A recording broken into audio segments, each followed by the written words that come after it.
नमस्कार दोस्तों, मैं सतीश भास्कर आप सभी लोगों का आपके अपने channel RSSS centre of knowledge में स्वागत करता हूं। आज हम लोग उत्तरी अमेरिका का जो प्रमुख देश संयुक्त राज्य अमेरिका है, उसकी जो जलवायु है और उसकी जो कृषि है, उसको सीखने का प्रयास करेंगे। वैसे तो हम लोग पिछले क्लास में उत्तरी अमेरिका से संबंधित सभी महत्वपूर्ण चीज़ों को सीख चुके हैं। वहीं पे संयुक्त राज्य अमेरिका की जलवायु से पहले हम लोगों ने उसके उच्चावच, उसकी नदियाँ, पर्वत, पठार आदि को सीख लिया है। आज की क्लास में हम संयुक्त राज्य अमेरिका की जो जलवायु है और यहाँ की जो कृषि है, उसको सीखने का प्रयास करते हैं। तो आइए हम लोग शुरुआत करते हैं। संयुक्त राज्य अमेरिका की जलवायु, यदि हम जलवायु की बात करें तो यहाँ पे देखें कि जो संयुक्त राज्य अमेरिका है, उसको देखा जाए तो विश्व के गोलार्धों की बात की जाए, उत्तरी गोलार्ध और दक्षिणी गोलार्ध, तो संयुक्त राज्य अमेरिका आपका उत्तरी गोलार्ध में पड़ता है। वहीं पे हम जलवायु की बात करें तो जलवायु क्या है, अगर देखा जाए तो सामान्य शब्दों में कह सकते हैं कि वायुमंडल की दीर्घकालीन दशा को हम जलवायु कहते हैं। और यह जलवायु जो होती है, किसी भी देश के भौगोलिक संरचना के आधार पर देखा जाए तो वहाँ की वनस्पतियों को प्रभावित करती है, वहाँ की मिट्टी को प्रभावित करती है, वहाँ की संस्कृति को भी प्रभावित करती है। तो आइए हम लोग यहाँ सीखते हैं संयुक्त राज्य अमेरिका की जलवायु।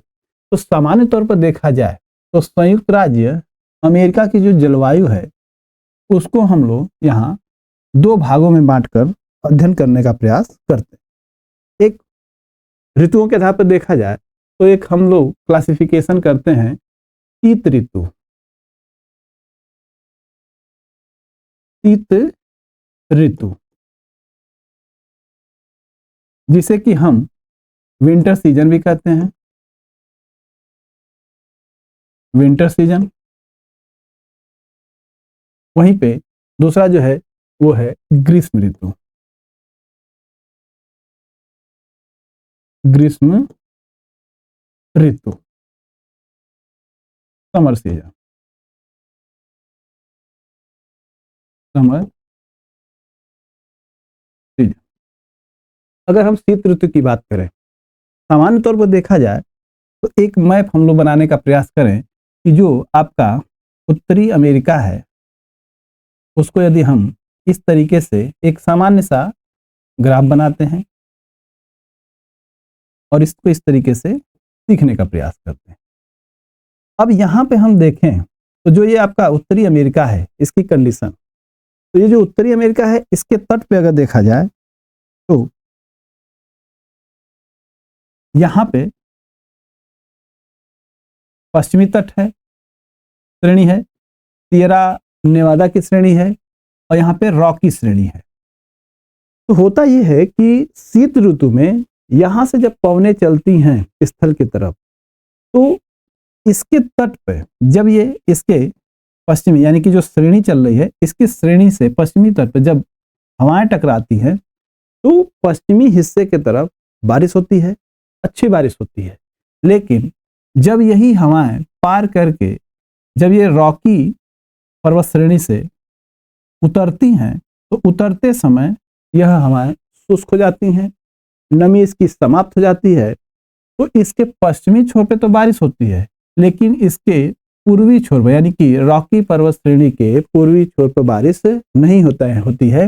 ये हवाएं इस तरफ शुष्क हो जाती हैं और शुष्क के साथ साथ यह गर्म हो जाती हैं और इस तरफ बारिश नहीं होती है।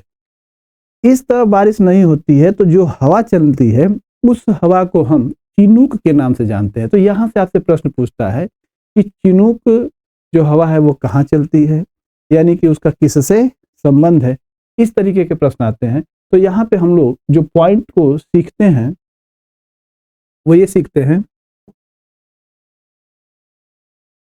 कि इस जगह पर जो मौसम या जो शीत ऋतु में हवाएं चल रही हैं, जब वो उतरते समय चिनूक का रूप ले रही हैं तो वे कौन सी होती हैं। तो यहाँ पे देखें तो वो गर्म होती हैं, वह शुष्क होती हैं, शुष्क होती हैं। और गर्म व शुष्क हवाओं को वहां पे उस रॉकी श्रेणी के जो पूर्वी तरफ हवाएं चलती हैं उसे हम चिनूक के नाम से जानते हैं। चिनूक।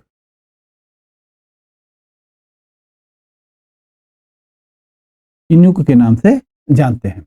वहीं पे यहां पे देखा जाए, जैसे कि आपने अभी देखा कि जो आपका अमेरिका है इस तरीके से, और ये है आपका फ्लोरिडा, ये फ्लोरिडा है। तो फ्लोरिडा में इस शीत ऋतु में वर्षा होती है और वर्षा अच्छी खासी होती है, तथा साथ में देखा जाए कि जो कैलिफोर्निया की घाटी है, तो जो कैलिफोर्निया की घाटी है वहां पे यह जो वर्षा होती है शीतकालीन वर्षा, वो फलोद्यान और कृषि के लिए उत्तम मानी जाती है। या ये कहें कि कैलिफोर्निया की घाटी में जो शीत ऋतु की पवन चलती है उससे वहां पे फलोद्यान और कृषि को या कृषि की अच्छी फसल का उत्पादन होता है। तो इस तरीके से हम एक पॉइंट और बना सकते हैं यहाँ पे कि यहाँ पे कैलिफोर्निया की घाटी में, कैलिफोर्निया घाटी में यहाँ की जो बारिश शीत ऋतु की होती है वह फलोद्यान,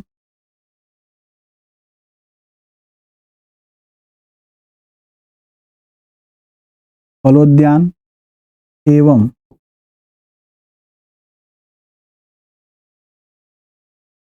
कृषि के लिए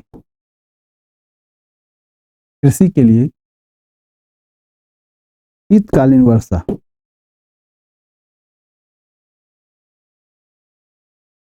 कृषि के लिए शीतकालीन वर्षा लाभदायक होती है। शीतकालीन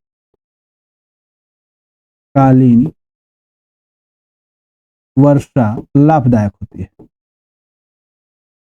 लाभदायक होती है। वहीं पर आइए देखते हैं ग्रीष्म ऋतु की बात करें।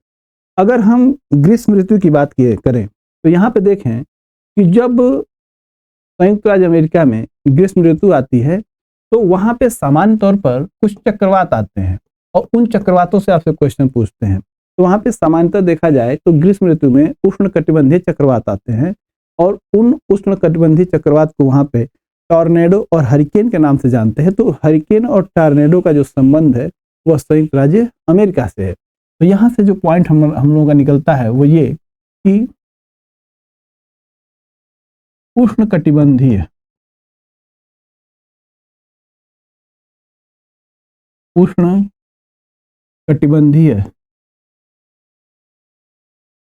चक्रवात आते हैं।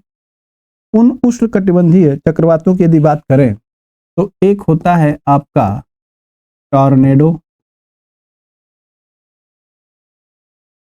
होता है, और एक होता है आपका हरिकेन। ये दोनों ही उष्णकटिबंधीय चक्रवात हैं जिनका संबंध संयुक्त राज्य अमेरिका से है। सामान्य तौर पर देखा जाए तो ये जो टॉर्नेडो और हरिकेन है वह संयुक्त राज्य अमेरिका के ये जो पूर्वी छोर होता है इस छोर पर ये चक्रवात आते हैं। और वहीं पे जो आपका टॉर्नेडो है इसकी अगर हम बात करें तो टॉर्नेडो वे चक्रवात होते हैं जो वहां पे जमीन पर उठते हैं। तो जमीन पर उठने वाले चक्रवात, तो जो जमीन पर उठने वाले चक्रवात हैं वो टॉर्नेडो हैं। और वहीं पे हरिकेन जो होते हैं ये पानी की सतह पर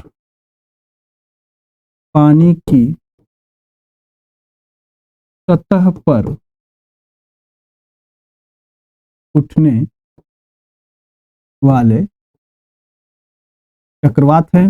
वहीं पे अभी आपने देखा कि जो फ्लोरिडा आपको अभी भी डायग्राम में बनाया गया है कि इस तरह से जो आकृति ऐसे निकली हुई है ये फ्लोरिडा है और इस फ्लोरिडा में लगभग 200 सेंटीमीटर की बारिश होती है। तो इस मानसूनी यानी कि ग्रीष्म ऋतु की जो हवाएं हैं उनके माध्यम से फ्लोरिडा में लगभग 200 सेंटीमीटर तक की वर्षा हो जाती है।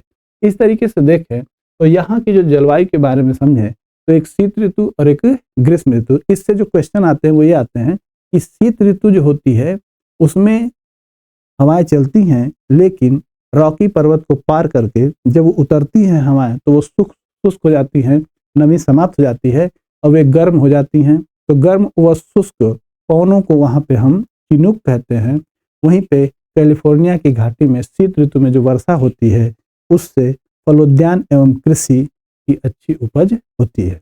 वहीं पे देखें कि ग्रीष्म ऋतु की बात करें तो ग्रीष्म ऋतु में वहाँ पे उष्णकटिबंधीय चक्रवात आते हैं जिन्हें हम टॉर्नेडो और हरिकेन के नाम से जानते हैं। तो टॉर्नेडो और हरिकेन का संबंध उत्तरी अमेरिका से। इसे आप शॉर्ट स्क्रीन ले लीजिए, तो इसके बाद हम लोग अगले पॉइंट को सीखते हैं।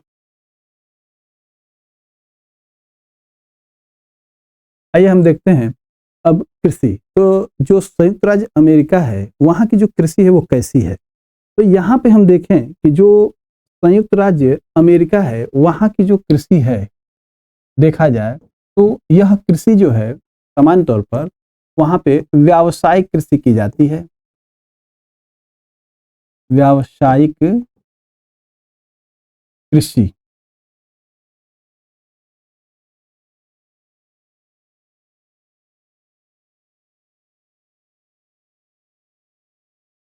की जाती है। वहीं पे देखें कि जो संयुक्त राज्य अमेरिका है वहाँ पे जो कृषि की जाती है व्यावसायिक कृषि, उसमें सिंचित कृषि के दृष्टिकोण से देखा जाए तो यहाँ पे सिंचाई के माध्यम से कृषि अच्छे क्षेत्रों में की जाती है। यानी अच्छे क्षेत्रों का अर्थ है कि एक विस्तृत क्षेत्र में सिंचाई के द्वारा वहाँ पे कृषि की जाती है। उस दृष्टिकोण से देखा जाए तो जो संयुक्त राज्य अमेरिका है उसका विश्व में देखा जाए तो तीसरा स्थान है। वहीं पे अगर देखें कि आपके भारत का कौन सा स्थान है तो सिंचित कृषि में देखा जाए तो भारत का प्रथम स्थान है। वहीं पर दूसरे स्थान पे है आपका चीन। तो आइए इसको नोट्स के रूप में यहाँ पे इस तरीके से लिखते हैं।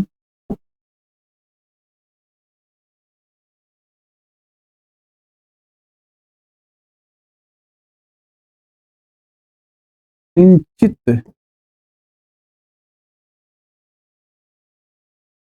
कृषि के दृष्टि से विश्व में स्थान। अगर हम बात करें तो वहीं पे हम चीन की भी बात यहीं पे कर लेते हैं और आपके भारत की भी बात करेंगे। तो यहाँ पे देखें तो जो यूएसए है उसका जो स्थान है वो है तीसरा स्थान है।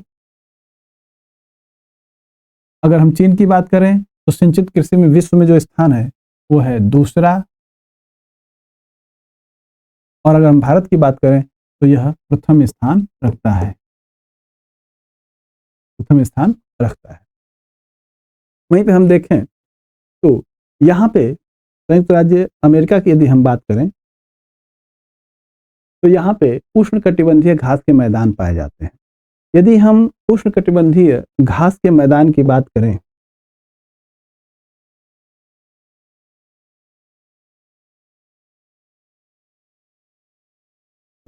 तो जो संयुक्त राज्य अमेरिका है वहाँ पे उष्णकटिबंधीय घास के जो मैदान है उसे हम प्रेरी प्रदेश के नाम से जानते हैं।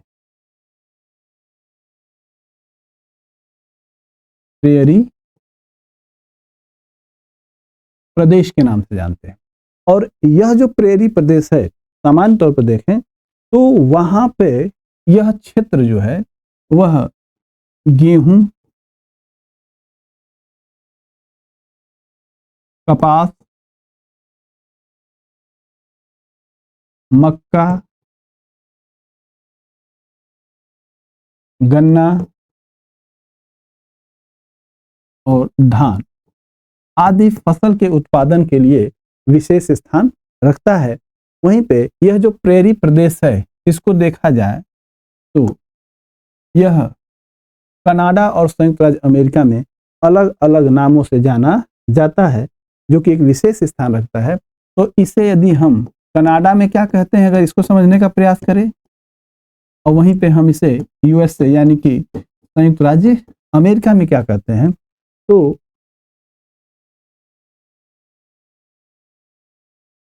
कनाडा में इस प्रेरी प्रदेश को हम गेहूं की पट्टी,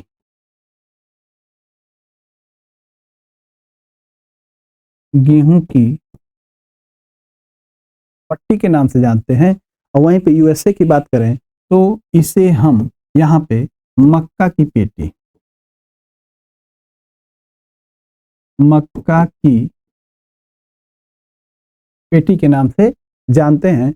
और इस मक्के की पेटी में अगर देखा जाए तो पशुपालन का भी विकास हुआ है। तो मक्के की पेटी के साथ साथ यहाँ पे पशुपालन,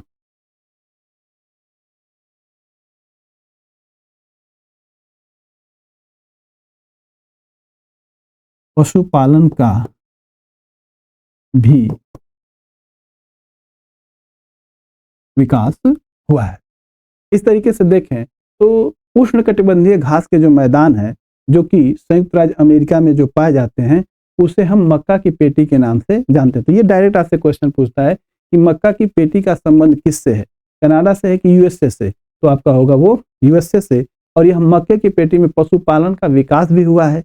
पशुपालन के विकास होने का कारण यह है कि वहां पर मक्के की फसल से जितना लाभ होता है उससे कई गुना लाभ पशुओं के पालने से होता है। यानी कि जो मक्के के उत्पादन को खिलाकर पशुओं को इस लायक बना दिया जाता है कि इनके दूध या इनके मांस को बेचकर मक्के से कई गुना लाभ कमाते हैं।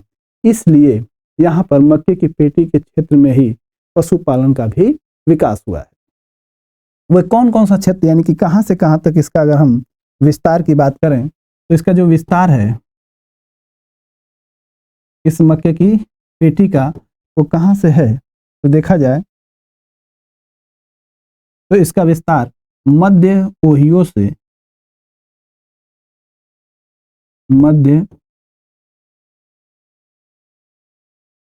ओहियो से लेकर मध्य नेब्रास्का, नेब्रास्का राज्य तक हुआ है। वहीं पे यहाँ का जो आयोवा राज्य है, वहीं पे अगर देखा जाए आयोवा, आयोवा राज्य, यह जो आयोवा राज्य है वह इस मक्के की पेटी के मध्य में स्थित है। तो कह सकते हैं कि पेटी के मध्य में स्थित है, पेटी के मध्य में है। और यह जो पेटी के मध्य में आयोवा क्षेत्र है यह एक सुअर पालन में विशेष स्थान रखता है। तो इसको कह सकते हैं कि सुअर पालन में यह विश्व प्रसिद्ध है, विश्व प्रसिद्ध है। इस तरीके से देखें तो जो उष्णकटिबंधीय घास के मैदान है कनाडा में गेहूं की पट्टी के नाम से जानते हैं और यूएसए में मक्का की पेटी के नाम से जानते हैं। यहाँ पे मक्के की पेटी के क्षेत्र में पशुपालन का भी विकास हुआ है जिससे वह कृषि से अधिक लाभ पशुपालन से वो कमाते हैं। वहीं पे वो क्षेत्र मध्य ओहियो से लेकर मध्य नेब्रास्का राज्य तक है और आयोवा राज्य जो है वह इस पेटी के मध्य में स्थित है जो कि सुअर पालन में विशेष स्थान रखता है। आइए अब हम लोग अगले पॉइंट को सीखने का प्रयास करते हैं।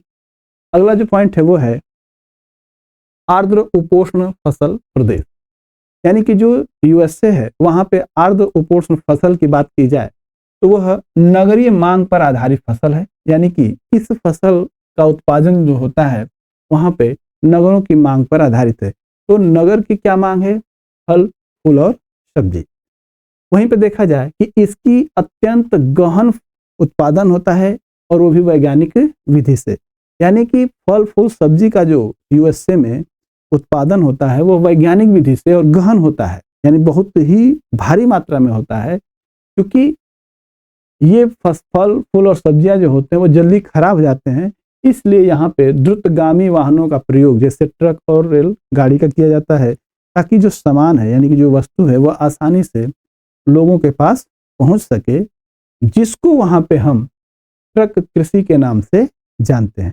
तो ये बहुत ही इंपॉर्टेंट पॉइंट है और ये अक्सर क्वेश्चन आता है कि ट्रक कृषि किसे कहते हैं। तो ट्रक कृषि का जो संबंध है वह फल व सब्जियों की कृषि से संबंधित है और यह फसल जल्द से जल्दी नष्ट हो जाती है, इसलिए इसे जल्दी से पहुंचाने के लिए ट्रक और रेलगाड़ी का प्रयोग किया जाता है और ये प्रतिदिन का काम चलता है। इस वजह से इसे हम ट्रक कृषि के नाम से जाते हैं। तो ट्रक कृषि का संबंध यानी कि ट्रक कृषि कहाँ की जाती है, तो यह है आपका संयुक्त राज्य अमेरिका में। आइए इसके अगले बिंदु को देखें कि यहाँ पे जो कपास का उत्पादन है वो कहाँ पे है। तो कपास का जो उत्पादन है उसके अगर विस्तार की बात करें तो जो अपलेशियन पर्वत है, तो अपलेशियन के पश्चिमी ढाल से लेकर पश्चिम में टेक्सास राज्य तक इसका विस्तार है। तो अब याद या ये कहें कि स्मरण जो करने वाली चीज है वो ये है कि यूएसए में जो कपास की पेटी है, या ये कहें कि कपास का जो उत्पादन हो रहा है वो कहाँ से कहाँ तक, तो अपलेशियन के पश्चिमी ढाल से लेकर पश्चिम में टेक्सास राज्य तक है। वहीं पे कपास की पेटी में सम्मिलित जो राज्य यानी कि जो कपास के उत्पादन में सम्मिलित राज्य वे कौन कौन से हैं, तो अरकानसास, Alabama, Louisiana, Mississippi, Tennessee, Georgia, उत्तरी एवं दक्षिणी कैरोलिना। तो यहाँ से आपसे क्वेश्चन आपसे पूछ सकता है कि जो कपास का विस्तार है वो किन किन राज्यों में है।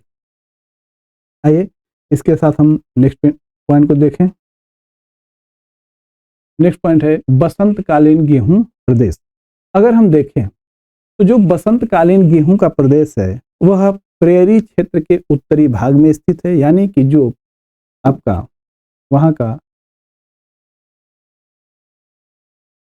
प्रेरी क्षेत्र है, इस प्रेरी क्षेत्र के उत्तरी हिस्से में इस बसंतकालीन गेहूं के क्षेत्र हैं और वहां पे गेहूं का अच्छा उत्पादन किया जाता है। यह जो क्षेत्र है वह डैकोटा, मोंटाना, मिनीसोटा में फैला हुआ है और जो मोंटाना नहीं है, यहाँ पे मिनीसोटा होगा। ये जो मिनीसोटा है इसकी बात की जाए तो मिनीसोटा को विश्व की रोटी की टोकरी के नाम से जानते हैं। तो आपसे डायरेक्ट क्वेश्चन पूछ सकता है कि विश्व की रोटी की टोकरी किसे कहते हैं, तो वह है आपका मिनीसोटा। इसके बाद हम लोग देखें चुकंदर। अगर हम देखें तो यूएसए की एक बहुत ही महत्वपूर्ण फसल है वो है चुकंदर और यह चुकंदर के उत्पादन में विश्व में 10% का उत्पादन, यानी कि विश्व के कुल उत्पादन का 10% उत्पादन जो चुकंदर का होता है वह यूएसए के माध्यम से होता है। इसका जो विस्तार है वह सिंचित घाटियों, कैलिफोर्निया, कोलोराडो एवं स्नेक नदी में है। यहाँ पे हम चुकंदर को जब हम सीख लेते हैं तो देखें तो आज की क्लास में हम लोगों ने ये सीखने का प्रयास किया कि जो संयुक्त राज्य अमेरिका है उसकी जलवायु कैसी है, वहाँ पे कृषि कौन कौन सी होती है। तो यहाँ से जो भी आपके प्रश्न बनते हैं उनको हम लोगों ने अच्छे तरीके से सीख लिया है। हम लोग अगली क्लास में जो संयुक्त राज्य अमेरिका है उसका जो राजनैतिक दृष्टिकोण से विभाजन हुआ है और उससे जो भी महत्वपूर्ण प्रश्न बनते हैं उनको सीखने का प्रयास करते हैं। तो हम लोग मिलते हैं अगले क्लास में। धन्यवाद।